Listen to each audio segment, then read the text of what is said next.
Thân chào cả nhà, không nên xem chùa đâu đó. Nhớ đăng ký, like, comment để ủng hộ team nha. Một y tá trong phòng bệnh nặng, một tháng có thể kiếm được bao nhiêu? Câu trả lời của tôi là 4.000 hoặc 100.000. Kiếm 4.000 chỉ cần làm việc bình thường. Muốn kiếm 100.000, bạn phải mạo hiểm. Ý tôi là mạo hiểm tính mạng. Năm 2015, tôi ứng tuyển làm y tá thực tập ở bệnh viện thành phố.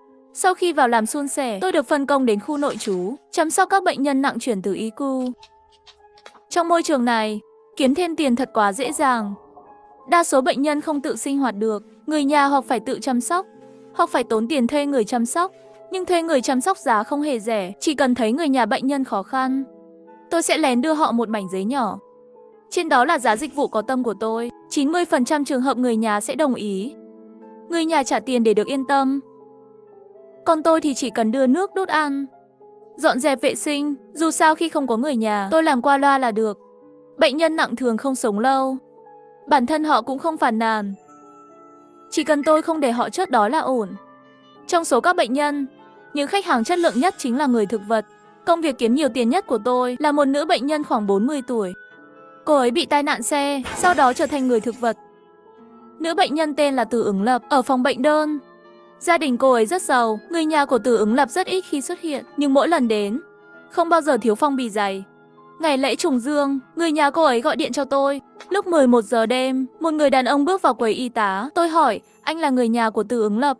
Anh ấy gật đầu nhưng không nói gì. Tôi dẫn anh ấy vào phòng bệnh đơn, tiện thể kiểm tra tình trạng của Từ Ứng Lập. Hô hấp ổn định, không nhúc nhích, giống như mọi ngày. Sau đó, tôi rời khỏi phòng bệnh, không làm phiền họ riêng tư. Trở lại quầy y tá, tôi phát hiện thùng chứa dung dịch dinh dưỡng đã hết. Tôi đi kho lấy thêm một thùng mới. Khi mở thùng ra, một tờ giấy rơi ra từ bên trong. Trên đó ghi dòng chữ nước muối sinh lý. Khi tôi nhìn thấy 4 chữ này, một luồng hơi lạnh chạy dọc từ chân lên đỉnh đầu. Trong suốt 1 tháng qua, dung dịch mà tôi tiêm đều là nước muối sinh lý, chứ không phải dinh dưỡng. Cần biết rằng, người thực vật không thể tự ăn uống. Dung dịch dinh dưỡng chứa các chất cần thiết cho cơ thể. Lúc đó, tôi nhận ra mình đã nhầm thùng. Trong suốt 1 tháng, Từ Ứng Lập không hề nhận một giọt dinh dưỡng nào. Tất cả những gì tôi tiêm cho cô ấy đều là nước muối sinh lý. Nhưng làm sao cô ấy sống được? Theo lẽ thường, một bệnh nhân thiếu dinh dưỡng lâu như vậy thì có 10 mạng cũng không cứu nổi. Nhưng vừa nãy khi tôi vào phòng bệnh, rõ ràng Từ Ứng Lập vẫn đang thở, thậm chí má còn hồng hào. Tôi ngồi ở quầy y tá, đầu óc rối bời, không ngừng tự trấn an bản thân. Tôi không nhìn nhầm thùng, tôi đã tiêm dung dịch dinh dưỡng cho cô ấy. Nửa giờ sau, thời gian thăm bệnh kết thúc, tôi bước tới phòng bệnh, muốn kiểm tra lại tình trạng của Từ Ứng Lập. Nhưng kỳ lạ là khi tôi đẩy cửa, nó không nhúc nhích. Cửa phòng bệnh trong bệnh viện vốn không thể khóa. Vậy chỉ có một cách giải thích, người đàn ông ấy, người nhà của Từ Ứng Lập, đã dùng thứ gì đó chặn cửa. Tôi gõ cửa mạnh vài lần. Cuối cùng, người đàn ông trong phòng cất tiếng, đừng giới hạn thời gian nữa, tôi sẽ trả thêm tiền cho cô. Có tiền thì dĩ nhiên phải nhận, nhưng hành động của anh ta quá kỳ quặc, tôi không thể vì chút tiền lẻ mà mất việc. Thời gian có thể thỏa thuận, nhưng anh phải mở cửa. Đây là quy định của bệnh viện, nếu bị phát hiện, tôi sẽ bị trừ tiền. Người đàn ông nhất quyết không mở cửa, còn mặc cả với tôi. Tôi nói, nếu anh không mở cửa, tôi sẽ gọi bảo vệ lên. Anh ta do dự một lúc rồi cuối cùng cũng nhượng bộ, chờ tôi dọn dẹp chút đã. Khoảng 5 phút sau, anh ta mở cửa phòng, đưa cho tôi một phong bì đỏ. Đây, tôi thêm cho cô 1.000 đồng. Cửa đã mở rồi, cô đừng vào làm phiền tôi nữa được không? Tôi nhận phong bì, nói với anh ta, tôi phải vào kiểm tra. Xác nhận không có vấn đề gì, anh muốn làm gì tới mấy giờ cũng được. Người đàn ông đứng chắn ở cửa một lúc. Thấy tôi quyết tâm kiểm tra, anh ta miễn cưỡng nhường đường. Vào phòng bệnh, tôi lập tức nhận ra cơ thể của Từ Ứng Lập đã bị lạnh. Mặc dù người đàn ông đã đắp lại chăn, nhưng tôi vẫn thấy rõ. Quần áo bệnh nhân của Từ Ứng Lập đầy nếp gấp, rõ ràng vừa mới mặc lại. Không chỉ vậy, khuôn mặt của Từ Ứng Lập đẫm mồ hôi, trong không khí còn thoang thoảng một mùi tanh, là mùi rất mập mờ. Người nhà muốn làm gì với bệnh nhân, tôi không có quyền can thiệp. Nhưng vì sự nhầm lẫn giữa nước muối sinh lý và dung dịch dinh dưỡng, tôi phải xác nhận rằng Từ Ứng Lập vẫn còn sống. Người đàn ông bắt đầu hoảng, không có vấn đề gì chứ? Tôi gật đầu, chuẩn bị quay người rời khỏi phòng bệnh, bỗng tôi nghe thấy tiếng tí tách. Tôi nhìn về phía âm thanh, thấy chiếc hộp quà mà người đàn ông mang được đặt trên tủ đầu giường. Cạnh hộp đang nhỏ giọt thứ gì đó xuống, nhưng những giọt nước đó màu đỏ, đã tụ thành một vũng trên sàn. Mặc dù bên ngoài đang mưa, nhưng chắc chắn không phải nước mưa. Khi tôi kinh hoàng nhận ra, chất lỏng nhỏ giọt từ hộp quà rất có thể là máu. Người đàn ông bất ngờ túm lấy cánh tay tôi từ phía sau. Xem đủ rồi thì đi nhanh đi. Tôi theo phản xạ hỏi anh ta. Trong hộp có thứ gì vậy? Hỏi xong, tôi mới nhận ra mình đã gây chuyện. Người đàn ông không trả lời, mà giơ tay phải lên, cầm một vật sắc lóe sáng. Đó là một con dao phẫu thuật, tôi đã trả thêm tiền cho cô. Sao cô còn muốn xen vào chuyện của tôi? Tôi là y tá, chăm sóc bệnh nhân là công việc của tôi. Có phải anh có thủ oán gì với bệnh nhân không? Anh ấy đã là người thực vật rồi. Sống còn khổ hơn chết. Anh giết anh ấy không sợ bị bắt sao? Cửa bệnh viện có chốt an ninh. Làm thế này chẳng khác nào tự chui đầu vào dọ. Tôi đâu có điên. Tôi không làm hại ai, tôi chỉ lấy đồ. Lấy xong tôi sẽ đi. Lấy gì mà cần dùng gel? Phẫu thuật, người đàn ông ra hiệu tôi lùi lại. Khi tôi đứng ở đầu giường, anh ta bất ngờ lật chăn, để lộ cơ thể của Từ Ứng Lập. Bụng của cô ấy để trần. Trên làn da tái nhợt là một vết rạch đầy máu. Người đàn ông khua con dao phẫu thuật, tôi chỉ cần một của thận. Cô cứ đứng yên đó. Để tôi lấy thận xong, tôi sẽ rời khỏi đây. Nếu cô chậm trễ, người này sẽ mất máu mà chết. Cô không muốn bệnh nhân của mình chết, đúng không? Anh cắt mất của thận của bệnh nhân. Tôi phải giải thích với bệnh viện thế nào? Người thực vật không biết nói. Chỉ cần cô không nói ra, sẽ không ai biết. Có vẻ như người đàn ông này đã tính toán mọi thứ. Một bệnh nhân mới trở thành người thực vật, các cơ quan nội tạng vẫn chưa teo lại. Hơn nữa, người thực vật không có khả năng chống cự. Thực sự là một kho nội tạng tự nhiên. Người đàn ông nhấc chiếc hộp quà đưa tới. Trong hộp chứa dụng cụ phẫu thuật cần thiết để lấy nội tạng. Còn có một hộp đá để bảo quản nội tạng tạm thời. Nếu không tận mắt chứng kiến, tôi hoàn toàn không thể tưởng tượng việc lấy một của thận lại đơn giản như vậy. Chỉ trong chốc lát, một cổ thận tươi được đặt vào hộp đá. Người đàn ông khâu vết thương nhanh chóng. Khi tôi rời khỏi đây, cô hãy truyền máu cho anh ta. Đừng để cô ta chết. Tôi gật đầu đồng ý ngay lập tức. Chỉ cần anh ta không làm hại tôi, mọi chuyện đều tùy anh. Người đàn ông lục lọi trong túi quần, lấy ra tất cả số tiền mặt anh ta có và đưa cho tôi. Tôi chỉ lấy nội tạng, không giết người, nên cô không cần báo cảnh sát. Hơn nữa, số tiền cô kiếm cũng là tiền bẩn.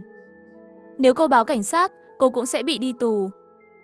Tôi định phản bác, thì anh ta lấy điện thoại ra, trên màn hình hiện một nhóm chat. Anh ta nói đúng, tôi thực sự không có ý định báo cảnh sát. Từ Ứng Lập còn rất trẻ, ngoại hình và vóc dáng đều ổn. Khi Từ Ứng Lập vào phòng bệnh riêng, tôi đã đăng thông tin của cô ta lên một nhóm chat bí mật, chỉ với 1.000 đồng. Bất kỳ ai cũng có thể vào với tư cách người thân bệnh nhân. Họ có thể ở riêng nửa giờ, làm gì cũng được. Mỗi lần dẫn khách vào phòng, tôi luôn để lại một túi rác mới. Khi khách xong việc, tôi sẽ tiêu hủy tất cả mọi thứ trong túi rác. Người thực vật không có ý thức, không phản kháng, hoàn toàn phục tùng, là công cụ kiếm tiền hoàn hảo. Chưa đầy 1 tháng, tôi đã kết nối hơn 20 khách hàng. Có người trả thêm giờ, có người cho tiền ba. Tính cả giao dịch hôm nay, tôi đã kiếm được gần 80.000 đồng. Đây chính là số tiền bẩn mà anh ta nói. Sau khi nhận được lời cam đoan của tôi, người đàn ông bắt đầu dọn dẹp hiện trường. Anh ta đặt tất cả dụng cụ vào một hộp, dùng khăn ướt cồn lau sạch vết máu trên sàn. Sau đó, anh ta nhờ tôi giúp. Hai người cùng nhau nâng Từ Ứng Lập lên, gỡ tấm ga trải giường đầy máu. Nhưng khi nhấc tấm ga lên, một túi kín rơi ra ngoài. Trong túi chứa vài thanh năng lượng và kẻo vụn. Túi này vốn được giấu dưới gầm giường, chỉ có Từ Ứng Lập biết đến sự tồn tại của nó. Ngoài cô ấy ra, ngay cả tôi, người y tá, cũng không biết về túi này. Vì vậy, thực phẩm trong túi kín chỉ có thể thuộc về Từ Ứng Lập. Tôi và người đàn ông nhìn nhau. Từ Ứng Lập là người thực vật, làm sao cô ấy có thể tự ăn uống được? Nhưng nếu không ăn uống, cô ấy sống sót suốt 1 tháng qua như thế nào? Chẳng lẽ người phụ nữ trước mắt này không phải là người thực vật? Không thể nào, điều đó thật vô lý. Kể từ khi Từ Ứng Lập nhập viện, tôi luôn truyền dịch, dọn dẹp vệ sinh, thậm chí vào mỗi đêm cô ấy chịu đựng việc bị các người đàn ông lạ làm dụng. Nếu không phải người thực vật, làm sao cô ấy không có phản ứng gì? Nếu cô ấy không phải người thực vật thì cô ấy là lợn chắc, cô ấy chắc chắn là người thực vật. Vậy cô giải thích thế nào về dịch truyền sinh lý và thực phẩm dưới giường? Rõ ràng là cô ấy giả vờ, không có chuyện người thực vật gì ở đây, hoàn toàn không phải vậy. Một phụ nữ bình thường khi bị tấn công làm sao có thể giả vờ như gỗ đá? Không thể nào. Nhưng cô sai rồi, có cách để đạt được trạng thái đó. Chẳng hạn, tiêm một liều lớn thuốc an thần, có thể tạo ra trạng thái gần giống như người thực vật. Thậm chí khi tôi lấy thận của cô ấy, không cần dùng thuốc tê, cô ấy cũng không tỉnh lại. Nghe người đàn ông thao thao bất tuyệt, tôi cảm thấy thế giới quan của mình bị đảo lộn. Người thực vật mà tôi chăm sóc hàng ngày lại có thể là giả. Vậy những việc tôi đã làm trước đây? Một cơn lạnh thấu xương bao trùm lấy tôi. Người đàn ông nhìn chằm chằm Từ Ứng Lập một lúc, sau đó dùng gel sắc sạch một vết nhỏ trên người cô ấy. Nhưng Từ Ứng Lập vẫn không hề phản ứng. Trạm y tá có thuốc an thần không? Anh cần thuốc an thần để làm gì? Cô ấy không thể cử động, nhưng không có nghĩa là cô ấy không có ý thức.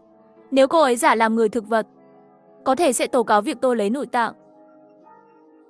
Vậy thì tôi sẽ tiêm thêm một liều thuốc an thần, để cô ấy hoàn toàn chìm vào giấc ngủ. Anh một giấc cô ấy, tôi không thể vào tù. Ít nhất là bây giờ không thể. Đừng quên rằng nếu cô ấy không bao giờ tỉnh lại, không ai biết về việc làm bẩn thỉu của cô cả. Chúng ta cùng thắng. Người thực vật vốn không sống được lâu. Nếu cái chết của một người thực vật có thể cứu lấy mạng tôi, thì mạo hiểm cũng đáng. Tôi chỉ có thể tự an ủi mình như vậy. Người đàn ông dùng gel chạm vào lưng tôi, rồi cùng bước ra khỏi phòng bệnh. Anh ta tìm thấy 2 lọ thuốc an thần tại trạm y tá. Đến nước này, tôi chỉ có thể làm ngơ. Giờ đây, tôi chỉ mong anh ta tiêm xong và rời đi ngay lập tức. Nhưng khi chúng tôi quay lại phòng bệnh, chúng tôi kinh hoàng nhận ra Từ Ứng Lập, người được xác định hoàn toàn mất khả năng vận động, lại biến mất khỏi giường bệnh. Chuyện rõ rành rành, tôi chỉ có thể thừa nhận suy đoán của anh ta. Từ Ứng Lập không phải là người thực vật. Có lẽ cô ấy đã tỉnh từ lâu. Vì vậy, khi tôi và người đàn ông rời khỏi phòng bệnh, cô ấy đã tranh thủ bỏ trốn. Nhưng có thực sự ai đó có thể chịu đựng việc bị mổ xẻ mà không kêu lên một tiếng? Dù sao đi nữa, chúng tôi phải nhanh chóng tìm được Từ Ứng Lập. Chúng tôi lần theo vệt máu trên sàn. Chúng tôi lần theo vệt máu đến cửa khoa nhi. Nhưng người đàn ông đột nhiên dừng lại. Sao không đuổi nữa? Đừng tiến lên nữa. Chờ ở đây. Tôi tự mình xử lý. Nói xong, người đàn ông cầm dao phẫu thuật chạy đi. Tôi có chút hoang mang. Người này thật kỳ lạ. Rõ ràng đã tìm được manh mối, lại muốn tự giải quyết. Không được, tôi phải biết anh ta định làm gì, để tránh gặp rắc rối. Bỏ qua chỉ thị của anh ta, tôi lặng lẽ bước vào hành lang khoa nhi. Ánh mắt tôi thoáng liếc thấy một thứ gì đó, lập tức lạnh cả người. Trên tường hành lang có treo bảng danh sách nhân viên y tế, là loại có kèm ảnh và tên.